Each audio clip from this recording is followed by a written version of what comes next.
It was just another quiet night at the libraries across our nation, until something extraordinary happened. The clock had barely struck midnight when a mysterious, sparkly glow began to envelope every library building, from small-town branches to grand metropolitan institutions. Inside, an otherworldly spectacle was unfolding. Books in the mythology and religious sections began to tremble, then slowly rise from their shelves, suspended in midair. What happened next defied all logic and reason.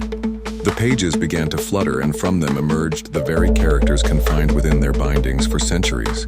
Zeus with his thunderbolt materialized alongside Athena and the entire Greek pantheon. Not to be outdone, Jupiter and the Roman gods stepped forth, their ethereal forms taking solid shape.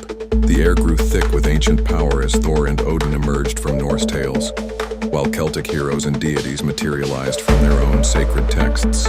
But perhaps the most profound appearance of all was that of Jesus Christ himself, radiating a gentle light that seemed to pierce the very darkness of night. Without a word, these divine beings made their way to the windows and doors which opened of their own accord, allowing them passage into our world. The remaining books, as if awakened by this divine exodus, began an enchanting dance. They swirled through the air in mesmerizing patterns, creating spiral formations that defied gravity. But not all was peaceful.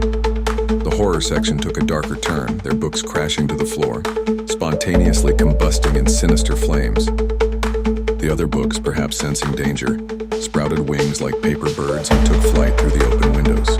As they escaped, the libraries themselves began to burn, the flames spreading rapidly through the empty shelves.